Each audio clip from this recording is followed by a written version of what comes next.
مکلف جن ادلہ سے حکم شرعی معلوم کرتا ہے وہ ادلہ 4 مراتب پہ مشتمل ہیں۔ پہلا رتبہ ہے ادلہ قطعیہ کا، دوسرا رتبہ ہے طرق والامارات کا، تیسرا رتبہ ہے اصول عملیہ الشرعیہ کا، اور چوتھا رتبہ ہے اصول عملیہ العقلیہ کا۔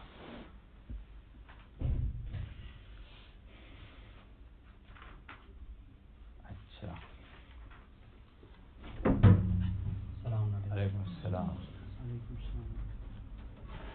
ادلہ قطعیہ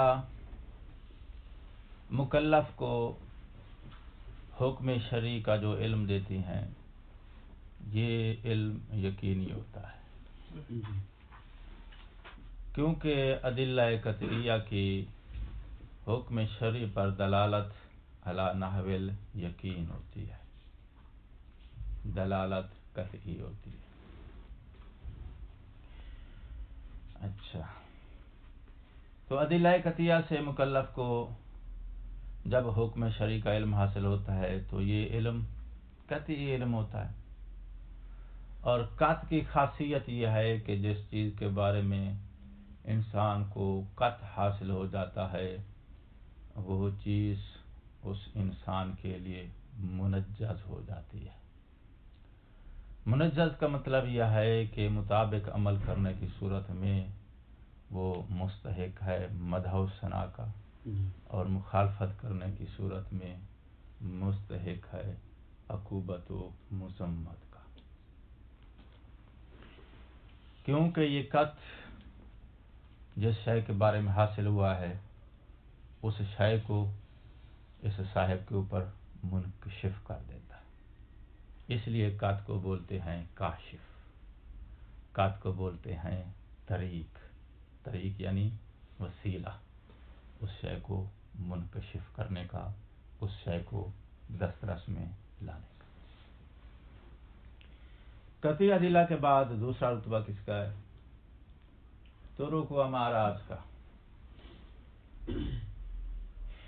ان سے مکلف کو جو حکم شرعی حاصل ہوتا ہے یا جو علم ملتا ہے اس کو حکم شرعی کے بارے میں، یہ علم ظنی ہوتا ہے، کیونکہ ان ادلہ کی حکم شرعی کے اوپر دلالت ظنی دلالت ہے۔ ظن کی صورت میں اب ظن کے اندر یہ پاور نہیں ہے کہ جس شے کے بارے میں مکلف کو ظنی علم حاصل ہوا ہے وہ چیز مکمل طور پہ منکشف ہو جائے، مکمل طور پہ اس کی دسترس میں آ جائے، اس پر یہ عمل کرنا شروع کر دے۔ یہ سچویشن ظن کی صورت میں پیدا،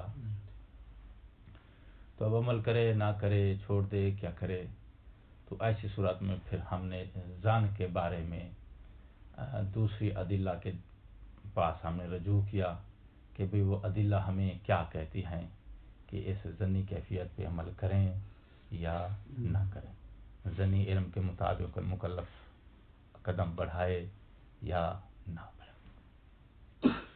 تو ان ادلہ نے کیا کیا ان طرق والامارات کے حق میں کہ بھئی ان ادلہ نے آ کے طرق اور امارات کو قائم مقام قرار دے دیا، کس کا؟ قطع کا، یعنی ادلہ قطعیہ کا۔ جی ٹھیک ہے، یہ جو علم ظنی حاصل ہوتا ہے ان ادلہ ظنیہ سے، اس علم کو قائم مقام قرار دے دیا قطعی علم کا، اور ان طرق کو قائم مقام قرار دے دیا ادلہ قطعیہ کا۔ جیسے ہی طرق قائم مقام ہو گئے قطع کے ادلہ قطعیہ کے، تو وہی احکام جو قطع کے تھے ان کے اوپر مرتب ہو جائیں گے۔ کیا کہ اب یہ بھی اس واقعہ کے لیے، یعنی وہ حکم جو ان سے آپ نے معلوم کیا ہے اس حکم کے لیے یہ طریق بنے گی، کاشف بنے گی، دسترس میں لانے کا وسیلہ بنے گی، اور وہ حکم جو ان کے ذریعے معلوم ہوا ہے وہ حکم منجز ہو جائے گا۔ منجز کا ترجمہ واضح ہو چکا ہے۔ طرق کے بعد تیسرا اور چوتھا رتبہ کس کا ہے؟ اصول کا. اصول شریعہ تیسرے رتبے میں، اصول عقلیہ چوتھے میں کر لو. اب سوال آ گیا ہے کہ مکلف نے وہ حکم شرعی معلوم کیا ہے کہاں سے؟ اصول سے. اب میں اصول کی دو قسمیں صرف میں نے سمجھانے کے لیے بیان کی ہیں، چونکہ اگلی تفصیل ساری ان دونوں کی مشترکہ ہے، اس لیے دو نام نہیں لوں گا. حکم کہاں سے لیا ہے، کہاں سے معلوم کیا ہے، کہاں سے لیا ہے اس حکم کا علم؟ اصول سے لیا ہے جی. اچھا، تو جس وقت مکلف اصول سے حکم شرعی کا علم حاصل کرتا ہے تو یہاں پر ایک سٹاپ ہے، ایک وقفہ ہے، لمحہ فکریہ ہے. وہ یہ ہے کہ بھئی ادلہ قطعیہ اور ادلہ ظنیہ یعنی طرق اور امارات، یہ مکلف کو جس حکم کا علم دیتی ہیں وہ حکم واقعی ہوتا ہے. تو جو ہے کس علم کا کس حکم کا علم دیتی ہیں، فراہم کرتے ہیں مکلف کو؟ حکم واقعی کا. یعنی یہ دلالت کرتی ہیں حکم واقعی پر، یعنی یہ اشارے کی طرف سے آئی ہیں تاکہ مکلف کو حکم واقعی بیان کرے. باقی حکم جا کے سمجھائیں مکلف کو کہ اس عمل کا، اس فعل کا حکم واقعی یہ ہے. اور جو اصول ہیں، جس حکم کا علم یہ اصول مکلف کو دیتے ہیں وہ حکم شرعی الظاہری ہوتا ہے، وہ حکم اس کا واقعی نہیں ہوتا. توجہ ہے جی. حکم ظاہری جو ہوتا ہے وہ اس میں حکم واقعی کا ایک عارضی متبادل ہوتا ہے. عارضی متبادل سمجھتے ہو؟ ڈرائیوروں کے پاس ایک 5واں ٹائر بھی ہوتا ہے، ٹھیک ہے. اگر دائیں بائیں ریپیئرنگ کے لیے ورک شاپ نہ ہو، پنچر لگوانے کا انتظام جو ہے نہ ہو، تو پھر وقتی طور پر جو ہے کیا کرتا ہے وہ گزارا کرتے ہیں تا وقتی کے مناسب جگہ پر گاڑی. حکم ظاہری جو ہوتا ہے وہ اس عمل کا حکم واقعی نہیں ہوتا. یہ کیا ہے بھائی؟ یہ حکم ظاہری ہے. حکم ظاہری اور حکم واقعی، جو حکم واقعی ہے یہ تکلیف ہے جس مکلف کی وہ مکلف اور ہے. حکم ظاہری جس مکلف کی تکلیف ہے یہ مکلف اور ہے. دھیان دو لفظوں پہ، بڑا ایک گراؤنڈ ہے اس بحث کا. ٹھیک ہے جی. بھائی کیسے آپ نے ان دو مکلف کے اندر فرق دے دیا ہے؟ کہ تو فرق یہ ہے کہ حکم واقعی جس مکلف کی تکلیف ہے وہ ہے عالم بالحکم الواقعی. حکم ظاہری جس مکلف کی تکلیف ہے یہ مکلف ہے جاہل عن الحکم الواقعی.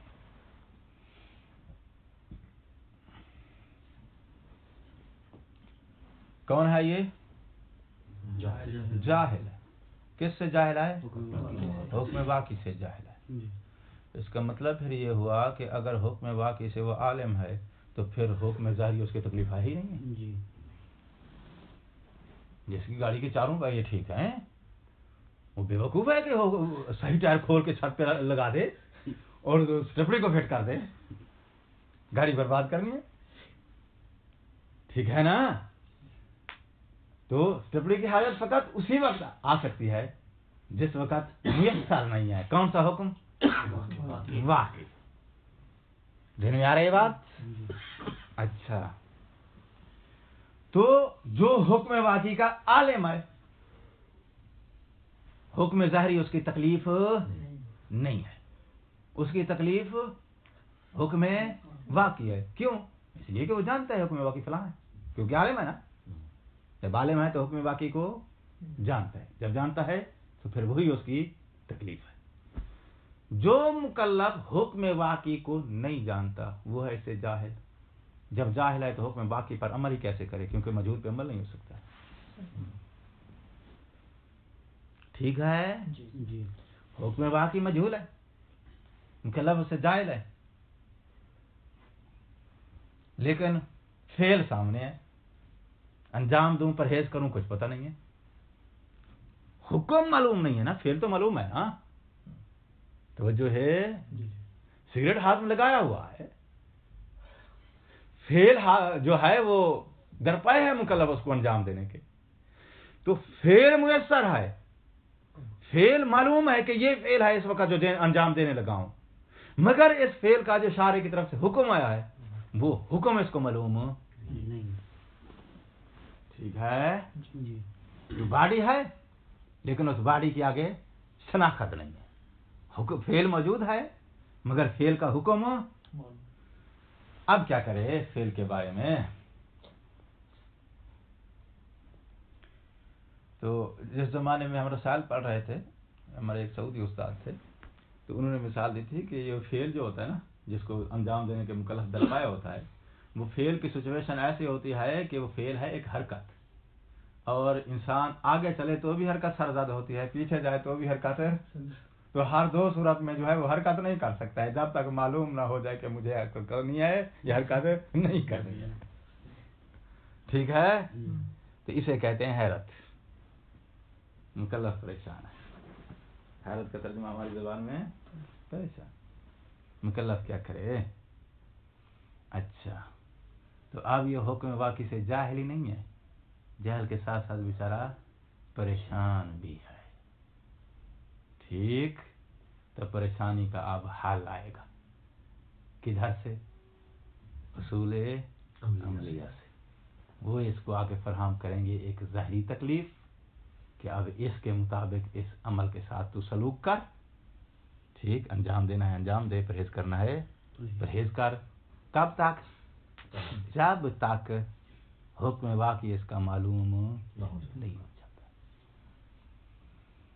واضح ہوئی ہے بات؟ یہ جو اصول عملیہ ہیں آ کے بیان کرتے ہیں حکم کو, تو یہ حکم واقعی نہیں ہوتا. یہ کیا ہے؟ حکم ظاہری ہے. اچھا, جب یہ حکم ظاہری ہے تو پھر اصول عملیہ حکم واقعی کے لیے نہ طریق ہے نہ کاشف. توجہ ہے, کیونکہ حکم واقعی کا راستہ بند ہو چکا ہے جہالت کی وجہ سے. اصول عملیہ حکم واقعی کے لیے کاشف اور طریق کی حیثیت نہیں رکھتا, جبکہ طرق ادلہ قطعیہ کی طرح حکم واقعی کے لیے طریق تھی. فرق صرف اتنا تھا کہ ان کی دلالت حکم واقعی کے اوپر ظنی تھی, صرف ظن کا فرق تھا, کچھ پوائنٹ کا فاصلہ تھا. باقی ادلہ ظنیہ نے بھی کام وہی انجام دیا ہے جو ادلہ قطعیہ نے انجام دیا تھا. یہ بھی حکم واقعی کو بیان کر رہی ہیں, وہ بھی, یہ بھی حکم واقعی کے لیے کاشف اور طریق ہیں, کہتے بھی. اچھا, تو ہم نے ادلہ ظنیہ پر عمل کو روک دیا. پہلے ہم کسی اور دلیل کے دروازے پر آئے جس نے آ کے پروف کیا کہ بھئی آپ یہ, ہم پروف کیا کہ یہ ادلہ ظنیہ جو ہیں یہ قائم مقام بن چکی ہیں. کس کی؟ کاف کی. تو قائم مقام جب تک نہیں بنی تب تک ان طرق اور امارات پہ عمل نہیں کیا. قائم مقام بنانے کے بعد ان پہ مکلف عمل شروع کرتا ہے. اب آ جاؤ اصول عملیہ کے پاس. اصول عملیہ نے جو حکم دیا یہ تو حکم واقعی ہی نہیں ہے, جبکہ طرق نے جو حکم دیا تھا وہ واقعی تھا. اس کے باوجود بھی طرق پر ہم عمل نہیں کر رہے تھے جب تک ادلہ نے آ کے ان کو قط کے قائم مقام. توجہ ہے. تو اب ہم اصول کو بھی پروف کرنے کے لیے پہلے بحث کریں گے, ان ادلہ کے دروازے پہ جائیں گے جو آ کے ان اصول پر عمل کرنے کے جواز کو ثابت کرتی ہیں. جو ادلہ آ کے پروف کریں گی کہ ان اصول کے مطابق مکلف عمل کر سکتا ہے. یہ اصول جس حکم کا علم دیں اس علم کے مطابق اس حکم پہ آپ عمل کر سکتے ہو. تو پہلے ادلہ آئیں گی, وہ آ کے ان اصول کو پروف کریں گی, پھر اصول کے بیان کیے ہوئے حکم پہ مکلف عمل کرے گا. تو جو ہے اچھا، تو ادلہ ثانیہ ان کے مطابق عمل کرنے کے لیے بھی ادلہ چاہیے تھی. اصول عملیہ ان کے بتائے ہوئے حکم پر عمل کرنے کے لیے بھی پہلے ادلہ چاہیے جو آ کے بتائیں کہ اصول کے مطابق عمل کرنا جائز ہے. ٹھیک ہو گئی بات؟ ہاں. تو وہ ادلہ جنہوں نے طرق اور امارات کی حجت کو پروف کیا، انہوں نے آ کے طرق اور امارات کو قائم مقام قرار دیا. کس کے؟ قط طریقی المحض کے. اور قط موضوعی اس کے قائم مقام انہوں نے قرار. اب آ جاؤ ان ادلہ کی طرف جو پروف کرتی ہیں کن کو؟ اصول عملیہ کو. ان سے ہم پوچھتے ہیں کہ اصول عملیہ کو تم قط کے یا قط کی جو تین قسمیں ہم نے بنائی ہیں، رئیسی تین ہی ہو گئی تھی نا، دو موضوعی کی ایک قط طریقی کی. ان کے قائم مقام ان اصول عملیہ کو تم قائم مقام قرار دیتی ہو یا قائم مقام قرار نہیں دیتی ہو؟ یہ ہے آج کا موضوع. تو جو ہے ابھی میں درس شروع کرنے لگا ہوں. یہ تمہید تھی. مصنف کا موقف یہ ہے کہ وہ ادلہ جو اصول عملیہ کو پروف کرتی ہیں استصحاب کے علاوہ باقی بچ جاتے ہیں تین. ٹھیک ہے؟ وہ جو باقی تین ہیں ان میں سے کوئی بھی قط طریقی موضوعی الی آخرہ کسی قسم کے بھی قط کو یہ اس قط کے قائم مقام قرار نہیں دیتی. توجہ ہے؟ جو ادلہ اصول کو پروف کرتی ہیں وہ ان اصول عملیہ کو قط جمیع اقسام ہی بما جمیع اقسام ہی قط کی کسی بھی قسم کے ان اصول کو قائم مقام قرار نہیں دیتی. موقع سمجھ میں آ گیا نا؟ دلیل کیا ہے؟ مصنف کہتا ہے دلیل یہ ہے، توجہ، دلیل یہ ہے کہ اصول عملیہ قط کے طول میں ہے. قائم مقام اسے قرار دیا جاتا ہے جو اس کے عرض میں ہو. ڈاکٹر کے عرض میں ہوتا ہے، کمپاؤنڈر طول میں ہوتا ہے کیونکہ رتبہ اس کا آگے پیچھے ہے. ڈاکٹر کا رتبہ ڈاکٹر کے برابر ہوتا ہے، جو برابر ہوتا ہے وہ نائب بنتا ہے. جو طول میں ہوتا ہے وہ ماتحت ہوتا ہے. ماتحت ما فوق کا نائب نہیں بن سکتا. اصول عملیہ کیا ہیں؟ قط کے کمپاؤنڈر کے درجے میں آتے ہیں یہ. ٹھیک. اصول عملیہ پر عمل وہی مکلف کرتا ہے جو حکم واقعی کے قط سے محروم ہے. جب ہے ہی حکم واقعی کے قط سے محروم تو پھر یہ مکلف ان اصول عملیہ کو قط کے قائم مقام کیسے کرا دے؟ دلیل واصل ہو گئی؟ جی. دلیل سے اس نے کس کو نکالا تھا؟ موقف سے کسے نکالا تھا؟ استصحاب. تو اس کا مطلب ہے استصحاب کی بھی باری آئے گی تو اس کی دلیل ہے، اس سے پوچھیں گے کہ استصحاب قط کے قائم مقام ہے یا نہیں ہے. اس بحث تک پہنچنے سے پہلے مصنف کی بات پڑھ لیجیے. کتنے؟ جی احسنتم. وَأَمَّا الْأُصُولُ اصول میں آ گئے دونوں درجے، عقلیہ اور شریعت دونوں کے. فلا ما اچھا ہیں جو وہ نام بھی سیم ہے، جو اصول عملیہ عقلیہ ہیں وہ بھی وہی سیم نام ہے ادھر شریعہ میں بھی عقلیہ میں بھی.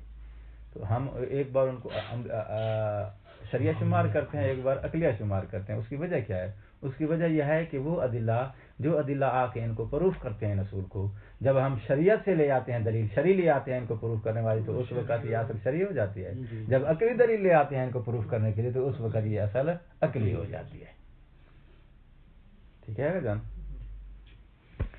فلا معنی لے قیام ہا ان اصول کو قائم مقام قرار دیا جائے مقام ہو اس قط کے مقام پہ بے ادلتہا ان ادلہ کی بنیاد پہ ہا جو ان اصول کو پروف کرتی ہیں. ایضاً اس میں بھی فلا معنی کوئی معنی معقول یہاں نہیں بنتا کہ ان کو اس کے قائم مقام قرار دیا جائے. ایضاً سے کیا مطلب ہے؟ جس طرح مراد کو قائم مقام، جس طرح دیکھا نا طرق میں طرق میں جو ادلہ تھیں ان ادلہ نے طرق کو ایک قط وہ ہے جس کے قائم مقام قرار دیا، 4 وہ ہیں جس کے قائم مقام قرار نہیں دیا۔ تو وہ 4 جن کے قائم مقام قرار نہیں دیا ان کے حساب سے بول رہا ہے ایزن، کہ ان ادلہ نے جیسے طرق کو فلاں فلاں قط کے قائم مقام قرار نہیں دیا، یا ان ادلہ کی بنیاد پہ ہم طرق کو فلاں فلاں قط کے قائم مقام قرار نہیں دے سکتے، اسی طرح اصول والی ادلہ کی بنیاد پر بھی اصول کو قط کے قائم مقام قرار۔ تو ایزن کا اشارہ اس نے ان قط کی قسموں کی طرف دیا ہے جن کے قائم مقام ہم نے قرار نہیں دیا ہے۔ غیر الاستصحاب، استصحاب کے علاوہ اس کا جو ہے استثناء ہو گیا ہے، موقف سامنے آ گیا۔ دلیل لے وضوح واضح ہے بھائی، ان المراد من قیام المقام، بھائی قائم مقام جو قرار دیتی ہو تو قائم مقام قرار دینے کا مطلب کیا ہے؟ قائم مقام قرار دینے کا مطلب یہ ہے کہ جو قائم بنے گا وہ اس مقیم کے، جو قائم بنے گا وہ اس مقیم والے جو احکام ہیں سارے اس کے اوپر جاری کیے جائیں گے۔ وہ کاشف ہوتا ہے یہ کاشف بنے گا، وہ محرز ہوتا ہے یہ محرز بنے گا، وہ منجز ہوتا ہے یہ منجز بنے گا، الی آخر۔ ٹھیک ہے جان جی، یہ مطلب ہوتا ہے لے وضوح ان المراد من قیام المقام، قائم مقام قرار دینے سے مراد کیا ہوتا ہے؟ مراد ہوتا ہے ترتیب، مرتب کیا جائے، جاری کیا جائے، ما ان چیزوں کو لہو جو اس مقیم کے لیے ہیں، مقیم کے لیے ثابت ہیں۔ وہ کون سی ہوتی ہیں؟ من الاثار، یعنی آثار اللازمہ، والاحکام، اور جو احکام ہوتے ہیں۔ من بیان ابھی کیا ہو سکتے ہیں؟ مثلا من تنجز التکلیف وغیرہ ہی، جو ہم پیچھے قط کے بارے میں بیان کر چکے ہیں۔ یہ قط کے احکام ہے کہ تکلیف جو ہے وہ منجز ہو جاتی ہے، تکلیف کے لیے کاشف ہوتا ہے، اور ہاں الاخری وغیرہ ہی خلاص بول کے اس نے باقی سارے جمع کر لیے ہیں۔ کما مرت الہ الاشارہ، جیسے کہ اس نقطے کی طرف آثار اور احکام والا نقطہ جو ہم بیان کر چکے ہیں قط کے حوالے سے۔ واہیا، اور واو حالیہ ہے، حالانکہ یہ کون؟ یہ اصول جو ہیں لیست، ان کی تو بیچاروں کی قیمت ہی نہیں ہے، الا صرف یہ قیمت ہے کیا؟ وظائف ہیں مقررہ، جو مقرر کیے گئے ہیں کس مکلف کے لیے؟ تو آج جب مکلف کی تحدید آ گئی تو قسمیں 2 ہو گئی نا جی۔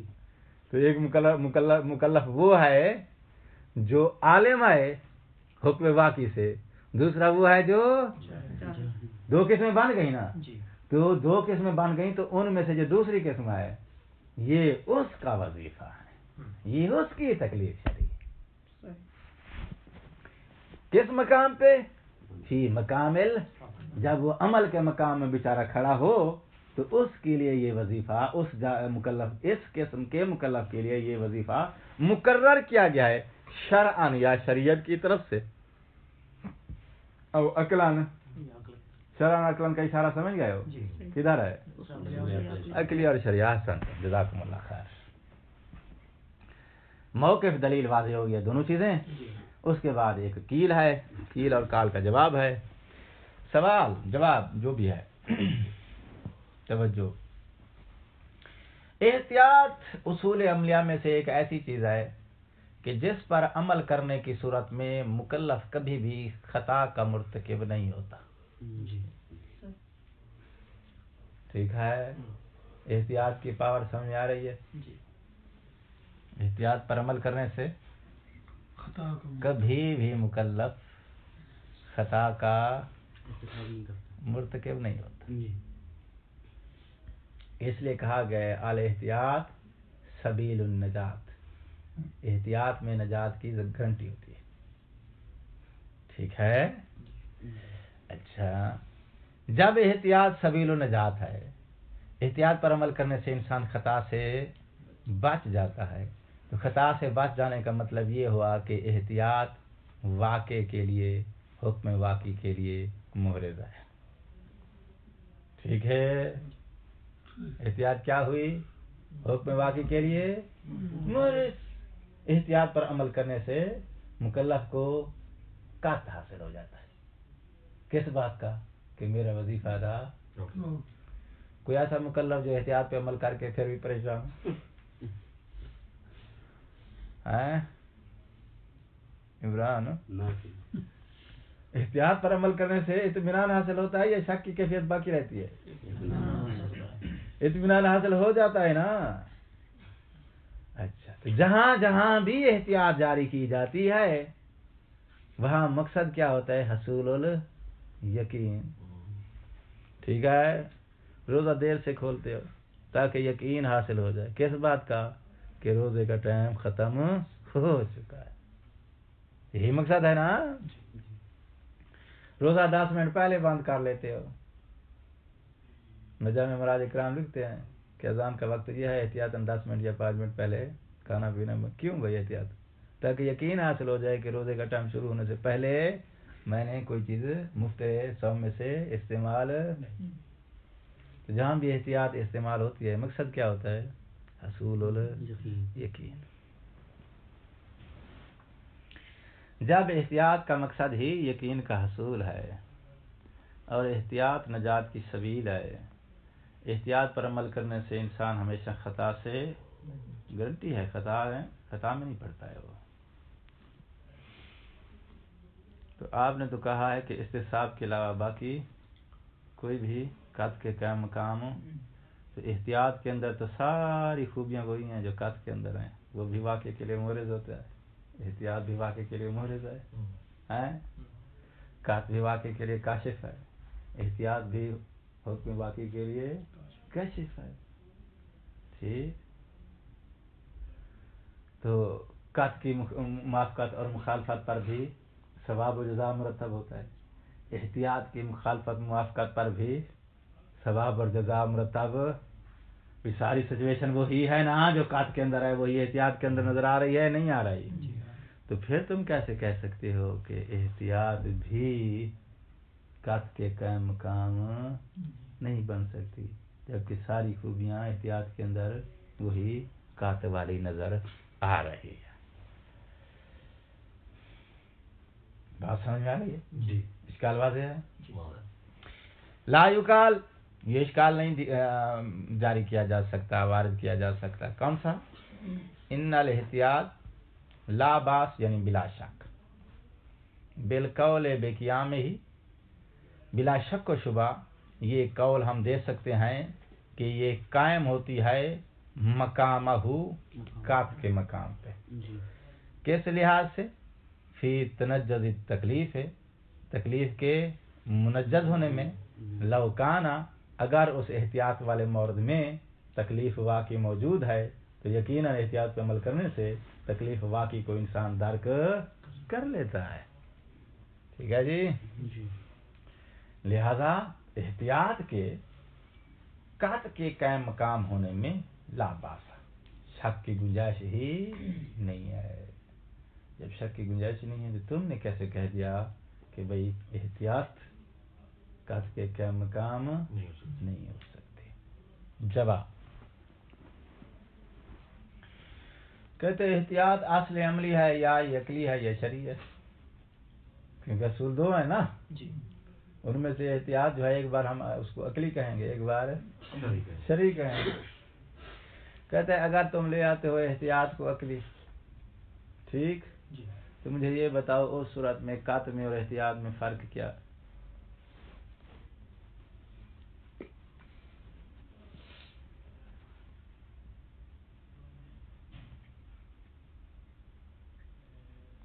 کیا وہی احتیاط بے عین ہی وہی منجس للتکلیف کا رول پلے نہیں کر رہی؟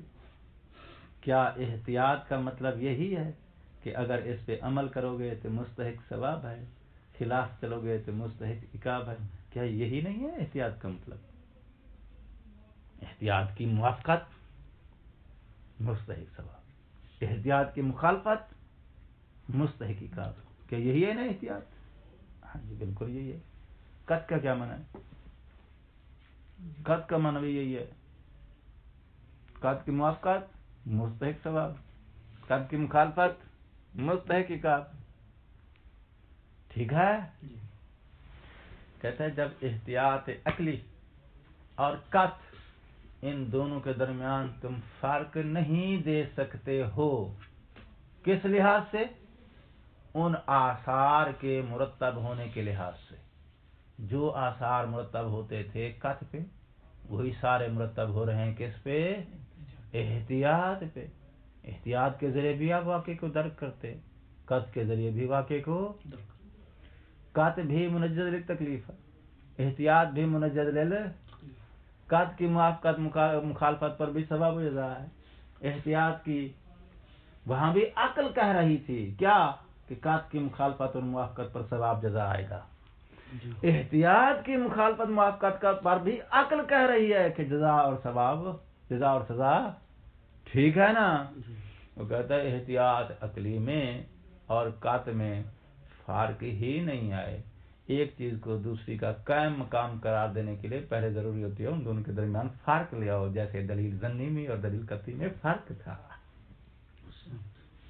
تو جو ہے قائم مقام قرار دینے کے لیے جو قائم ہوتا ہے وہ غیر ہوتا ہے مقیم کا. جیسے کہ زن غیر ہے کس کا؟ قط کا. وہ طرق والی بات میں ہم کہہ چکے ہیں. زن جو ہے وہ اس قط کا عین نہیں ہے، اس کی شبیہ ہی نہیں ہے. ٹھیک ہے نا؟ نہ اس کی عین ہے وہ، نہ اس کی وہ شبیہ ہے. راسن اس کا غیر تھا تو ہم نے پھر اس کو دلیل کے ذریعے اس کا قائم مقام قرار دیا. احتیاط جو ہے اگر یہ عین نہیں ہے قط کی تو کم از کم شبیہ تو ضرور ہے نا. شبیہ قائم مقام نہیں قرار دی تھی، غیر کو قائم مقام قرار دیا جاتا جو ہے ہی اس کی شبیہ. شبیہ ہونے کی بنا پر وہی احکام سارے پہلے ہی اس کے اندر موجود ہیں.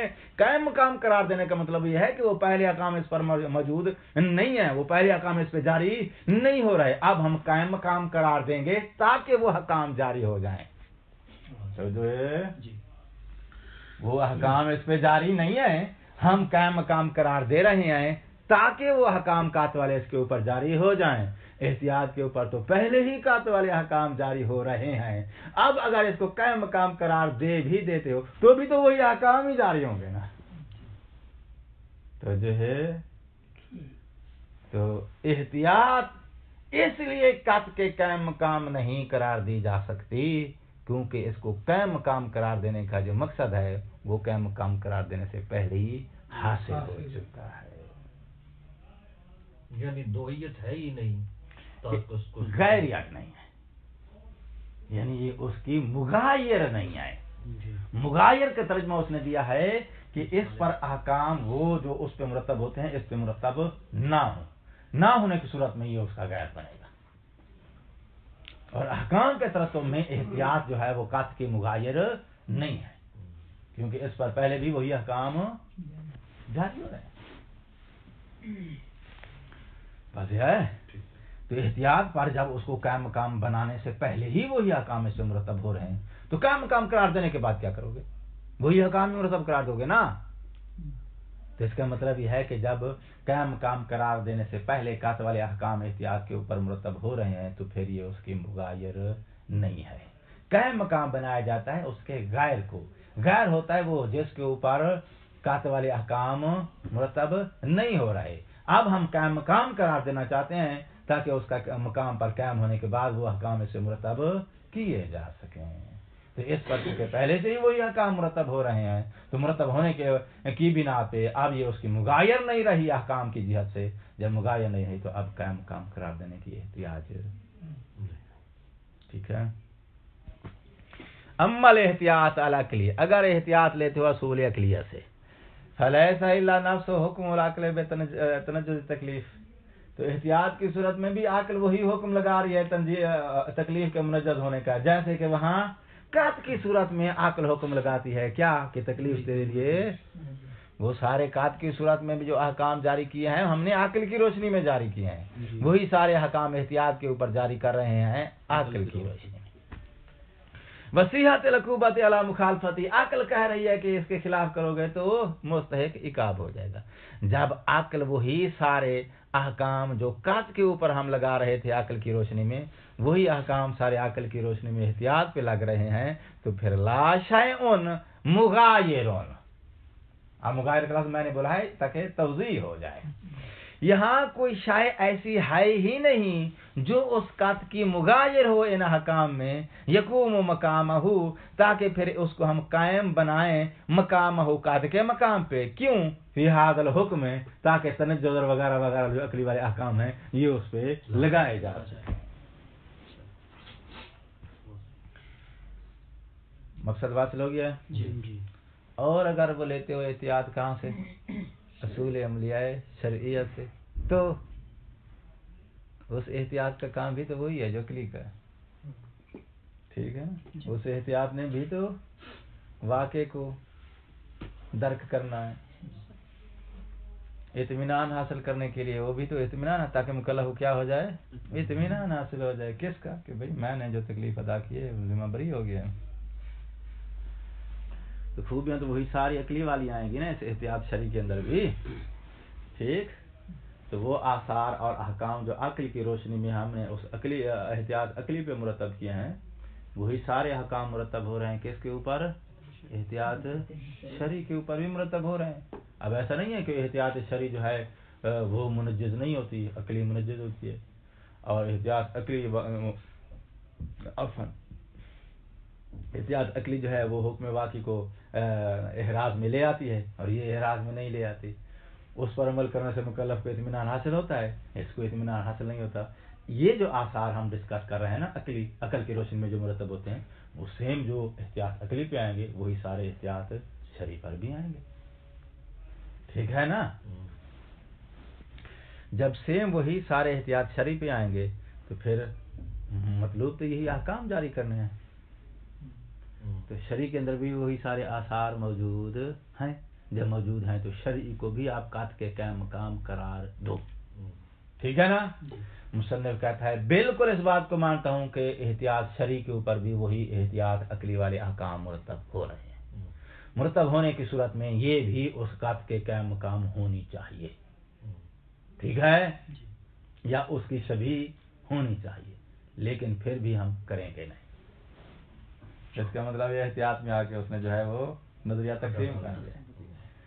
عقلی کو قط کے قائم مقام مان رہا ہے، لیکن ایک اور صورت میں، یعنی شبیہ مانتے ہوئے. چوروں کو غیر مان کے اس نے ان کی جگہ پہ بٹھا کے احکام جاری کیا. اس نے احتیاط کو قط کی جگہ پہ نہیں بٹھایا، اس کی شبیہ قرار دیا. کیوں؟ اس لیے کہ اس کی جگہ پہ بیٹھنے سے پہلے ہی وہ احکام اس پہ مرتب ہو رہے. جب ہو رہے تھے تو قط کے قائم مقام ہو گئی نا شبیہ ہونے کے لحاظ سے. احکام کے ترتب میں اس کی قائم مقام ہو گئی نا. ہم اپنی اگر زبان میں بولنا چاہیں تو احتیاط شرعی جو ہے وہ بھی عقلی کی طرح ہے. جب عقلی کی طرح ہے تو اس کو بھی قط کے قائم مقام قرار دو، چونکہ قط والے احکام اس کے اوپر مرتب ہو رہے ہیں. سنو کہتا ہے نہیں کرتا ہوں، مبنا ہے میرا. اس مبنے پہ ساری اس نے جو ہے وہ توجہ فوکس کیا ہے. ذرا دھیان دیں اس پہ. کہتا ہے احتیاط جاری ہوتی ہے شبہ میں، اشتباہ میں. ٹھیک ہے؟ اشتباہ ہے، شک ہے، وہاں جاری ہوتی ہے نا احتیاط. شک ہے کہ ابھی پتہ نہیں روزے کا وقت ختم ہوا ہے نہیں ہوا، تو شک کو جو ہے وہ کیا کرتے ہو؟ احتیاط کرتے ہو، تاکہ یقین حاصل ہو جائے کہ اب میں جس وقت مفطر استعمال کر رہا ہوں روزے کا وقت ختم. ٹھیک ہے نا؟ اور اگر یقین ہو پہلے سے ہی آپ کو کہ روزے کا وقت ختم ہو چکا ہے تو وہاں تو احتیاط نہیں ہوتی نا. تو احتیاط کہاں جاری کرتے ہو؟ جہاں پہلے کیفیت شبہ کی ہو، اشتباہ کی ہو، شک کی ہو. ٹھیک ہے جی؟ کہتا ہے جب شبہ کی صورت ہوتی ہے تو شبہ کی قسمیں دو، یا شبہ بدوی ہوتا ہے یا شبہ دائمی ہوتا ہے. شبہ بدوی کیا ہے؟ کہ جو انسان کے ذہن میں پیدا تو ہوا ہے، مگر کچھ دیر غور و فکر تأمل کے بعد، کوئی ادھر ادھر سے ذہن میں کوئی قرینہ، کوئی ادھر ادھر سے سیاق و سباق کے بعد انسان کے ذہن میں صحیح حالت کا اندازہ ہو جاتا ہے کہ میں کون سی حرکت میں ہوں، کون سی سچویشن میں ہوں، کیا ہے کیا نہیں ہے. اور شک کی حالت ظاہر ہو جاتی ہے. وہاں پر جو صحیح صورتحال ہے وہ اپنے اطمینان کی کیفیت کو کلیئر کرتے ہوئے ذہن میں دوبارہ بحال ہو جاتی ہے. کس کی بات کر رہا ہوں؟ شک بدوی کی، شبہ بدوی کی. ٹھیک ہے جی؟ شک پڑ گیا آپ کو غسل کرتے ہوئے کہ بھئی میں نے پچھلا اسٹیپ چھوڑ دیا ہے، تو شک پڑتے ہی آپ نے تھوڑا غور و فکر کیا تو آپ کے انداز ہاں جی میں کر چکا ہوں یا نہیں کر چکا ہوں. نماز میں تھے، شک پڑ گیا کون سی رکعت میں ہوں، قیام کیا ہے نہیں کیا ہے، رکوع دیے، تو کسی بھی اگر نماز کے مرحلے میں شک ہو جائے تو دو چار ادھر ادھر کے آپ نے جو ہے آپ نے زاویہ فکر میں تأمل کیا، زاویہ فکر میں تأمل کرنے کے بعد آپ کا جو ہے وہ نتیجہ کلیئر ہو گیا کہ میں نے یہ اسٹیپ کیا ہے یا نہیں کیا۔ تو تأمل کے بعد جو زائل ہو جائے وہ کیا ہوتا ہے؟ شبہ بدویہ۔ جو تأمل کے بعد بھی زائل نہ ہو، نتیجہ کلیئر نہ ہو، وہ شبہ دائمی ہے۔ ٹھیک ہے؟ جو شبہ دائمی ہے پھر اس کے اندر آگے پھر دو صورتیں ہیں، یا یہ علم اجمالی کے ساتھ مقرون ہوگا یا علم اجمالی کے ساتھ مقرون نہیں ہوگا۔ علم اجمالی کے ساتھ جب مقرون نہیں ہوتا اس وقت یہ ہے مورد استصحاب کا۔ نجف میں جب یہاں سے آپ کربلا جا رہے تھے تو ظہرین کی نماز کے لیے وضو کر کے جا رہے تھے، کربلا پہنچنے کے بعد اب شک ہو گیا کہ بھئی کوئی ناقض وضو سرزد ہوا ہے یا نہیں ہوا۔ جس کا آپ نے جو ہے حوالہ دیا ہے وہ بھی متیقن ہے، جو سچویشن لاحق ہے وہ شک ہے، اجمال کسی بات میں نہیں، شک ہے تو شک کلیئر ہے، یقین ہے تو یقین کلیئر ہے، اجمال نہیں ہے۔ ٹھیک ہے؟ تو یا اس شک، وہ شک آپ کا شبہ جو ہے کیا ہوگا؟ مقرون بالعلم الاجمالی ہوگا یا مقرون بالعلم الاجمالی نہیں ہوگا۔ استصحاب کی مورد میں علم اجمالی نہیں ہوتا، علم تفصیلی ہوتا ہے۔ کس بات کا؟ آپ کی سابقہ حالت کا۔ علم اجمالی کی مثال، علم اجمالی کی مثال یہ ہے کہ دو چار گلاس پڑے ہوئے ہیں، ان میں سے ایک گلاس نجس ہے، یہ پتہ نہیں چل رہا کہ اب ان میں سے کون سا ہے جو نجس ہے۔ ٹھیک، تب اس وقت آپ میں استعمال کرنا چاہتے ہیں، تب شک پڑ گیا ہے، ہو سکتا ہے یہ والا ہو جس کو میں اٹھانا چاہتا ہوں۔ ٹھیک، تو یہاں شک کی صورت میں آپ کا جو ہے اب کلیئر نہیں ہو رہا کہ بھئی یہ ہے یا یہ ہے، تو نا اس کا مطلب ہے آپ کا شبہ جو ہے اب وہ بدوی نہیں رہا، کیا ہو گیا ہے؟ دائمی، چونکہ نتیجے پر آپ نہیں پہنچے۔ تو ایسی صورت میں آپ کا جو علم ہے وہ علم کلیئر نہیں ہے، وہ علم کیا آپ کا اجمالی ہے۔ بات واضح ہو رہی ہے نہیں ہو رہی؟ تو شبہ دائمی کی صورت میں آپ کا وہ شبہ جو ہے یا تو مقرون ہوگا کس کے ساتھ؟ علم اجمالی کے ساتھ مقرون ہوگا یا علم تفصیلی کے ساتھ مقرون ہوگا۔ ٹھیک ہے؟ اگر ہو علم اجمالی کے ساتھ مقرون تو اس وقت جو احتیاط جاری ہوتی ہے اس احتیاط کو احتیاط عقلی کہتے ہیں۔ احتیاط شرعی اس مقام پر جاری کرنے کے لیے اشارے کی طرف سے کوئی نص موجود نہیں ہے۔ کس کے نزدیک؟ مصنف کے نزدیک شبہ بدی نہ، جب مقرون بالعلم الاجمالی ہے۔ علم اجمالی کے موارد میں کسی بھی مورد کے لیے شارع کی طرف سے کوئی احتیاط کا حکم ثابت نہیں ہے۔ ادلہ شریعہ کے اندر کہیں بھی اس مورد اجمالی کے لیے، علم اجمالی کے مورد کے لیے مصنف کہتا ہے احتیاط شرعی، کیونکہ احتیاط شرعی شارع کی طرف سے آئے گی نا، شارع حکم دے گا نا اس مورد پہ احتیاط کرنے کا۔ جب شارع حکم دے گا اس مورد پہ احتیاط کرنے کا تو وہ احتیاط کیا کہلائے گی؟ شرعی کہلائے گی۔ مگر شارع کی طرف سے ان موارد کے لیے جن کا نام ہم نے کیا رکھا ہے؟ موارد علم الاجمالی، ان موارد کے لیے مصنف کہتا ہے میری تحقیق مطابق احتیاط کا حکم شارع نے صادر نہیں کیا۔ اگر کیا ہوتا تو پھر یہاں پر میں اس احتیاط شرعی کو جاری کرتا، جب جاری کرتا تو پھر اس احتیاط شرعی کو میں احتیاط عقلی کی طرح کاٹ کے کیا مقام قرار دیتا۔ مگر یہ کہ شارع کی طرف سے ان موارد کے لیے چونکہ احتیاط شرعی صادر نہیں ہوئی، جب صادر نہیں ہوئی تو اب جو احتیاط جاری کی جائے گی وہ پھر عقلی ہوگی۔ تو جو ہے دھیان نہیں میری پہ یار، سارا زور لگا دیتے۔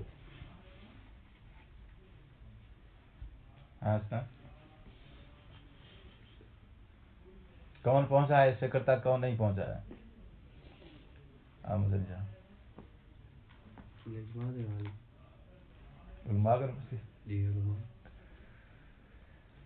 اب دوبارہ رپیٹ نہیں کروں گا، انرجی لگتی ہے، آپ کو پتا ہے رات میں تھوڑا انرجی زیادہ ہے۔ خرچ ہو رہی ہے ہماری.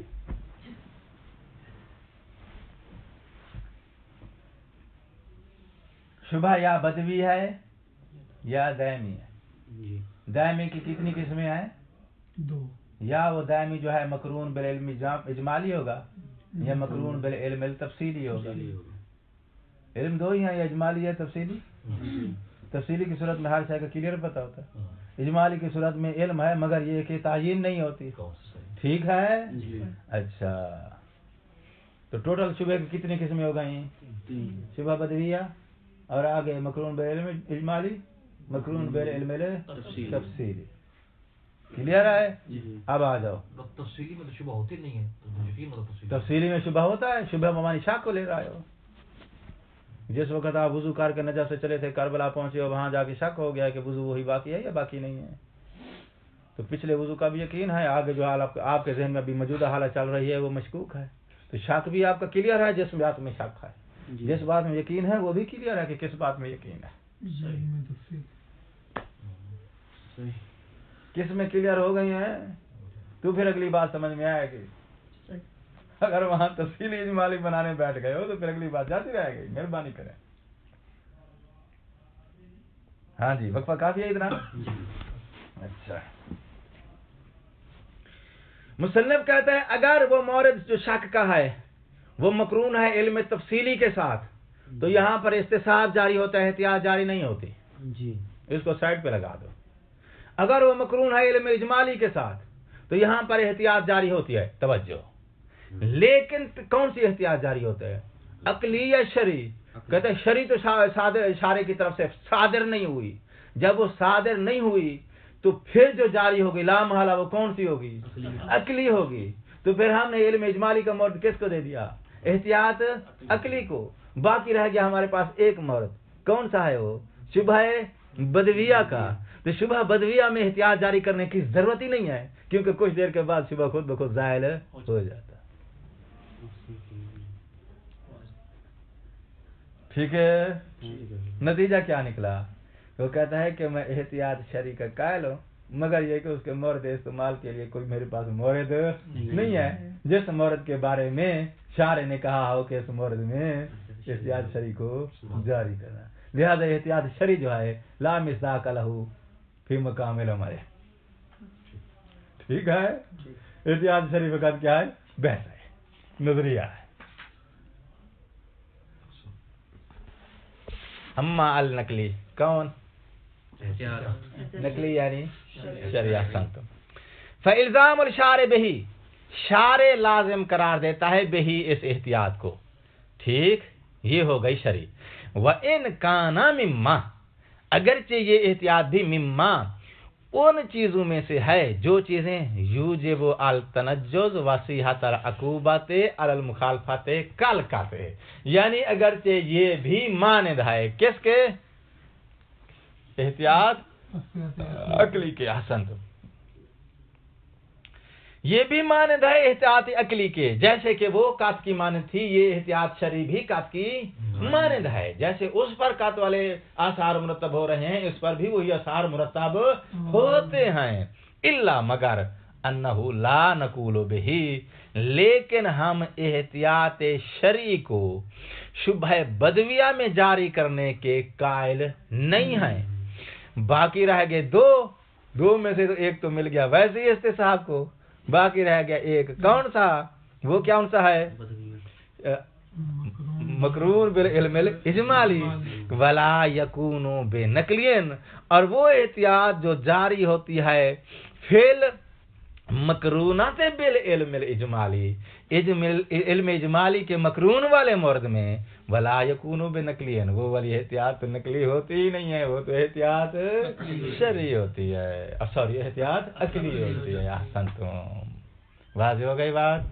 تو اس کا مطلب یہ ہے کہ احتیاط عقلی کو بھی اس نے کالقات قرار دے دیا ہے، اگرچہ اس کا نائب قرار نہیں دے رہا مگر وہی احکام جو قط پہ جاری ہوتے ہیں وہ احتیاط پہ بھی جاری ہو گئے. تو اس لحاظ سے گویا آپ اصول کے دائرے سے ایک استصحاب کے ساتھ احتیاط کو بھی باہر نکال لیں، اور جس کو نکالا ہے مصنف کے بقول وہ احتیاط عقلی ہے. جو احتیاط شرعی ہے اس کا میدان عمل میں مصداق نہ ہونے کی وجہ سے اس کو جاری نہیں کیا.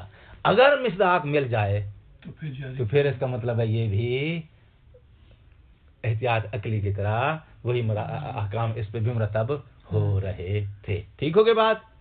اگلا لفظ نہیں دیکھا ہے تم نے، کیا لکھا ہوا ہے؟ ففہم. ففہم سے کیا کہنا چاہتا ہے؟ غور و فکر میں یہ کہنا چاہتا ہے کہ بھائی صاحب یہ میرا مبنی ہے کہ علم اجمالی کے موارد میں شارع کی طرف سے کوئی احتیاط ثابت نہیں. تو اگر کوئی دوسرا عالم آ جائے جس کے نزدیک احتیاط شرعی علم اجمالی کے موارد کے لیے کہیں موجود مل جائے اس کو، تو اس کا مطلب یہ ہے پھر اس کے مبنے کے مطابق آپ وہاں کیا جاری کریں گے؟ احتیاط شرعی. جب جاری کریں گے تو احتیاط شرعی کے اوپر احکام مرتب ہو جائیں گے. انہ منجزون انہ الی آخرہ.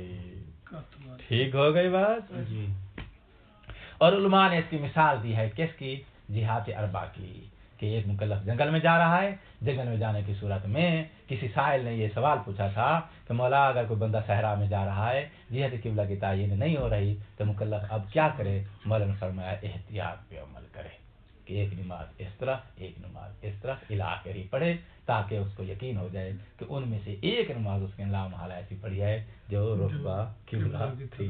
تو اس مورد کے لیے شارع نے خود احتیاط کا حکم دیا ہے، تو لہذا اجمال کا ہے.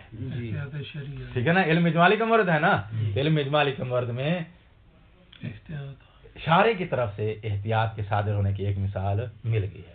مصنف اس مورد کو ممکن ہے نہ مانتا ہو یا اس حدیث کو نہ مانتا ہو، علاقے جو بھی ہے وہ بحث لگا کی بات ہے. تو جو اس حدیث کے قائل ہیں ان کو جو ہے احتیاط شرعی کا مرد مل گیا ہے. جب مل گیا ہے تو پھر وہ اس کے مطابق عمل کریں گے. وہ شبہ اجمالیہ کی صورت میں، علم اجمالی کی صورت میں جو احتیاط جاری کریں گے وہ اگر وہاں مل جاتی ہے اس مورد کے لیے، تو جو احتیاط ہے وہ کیا ہے؟ احتیاط شرعی ہے. تو ففہم سے ایک اشارہ تو علماء نے مصنف نے یہ دیا ہے کہ بھئی جو میں نے جواب دیا ہے احتیاط شرعی کے بارے میں یہ مبنی فرق ہے، یعنی میرا مبنی یہ ہے.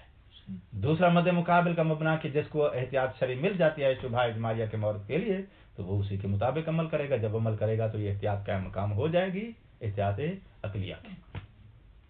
ایک اشارہ تو ففہم سے اس نے یہ دیا ہے، اور دوسرا اشارہ اس نے یہ دیا ہے کہ بھئی قطع نظر اس کے کہ احتیاط شرعی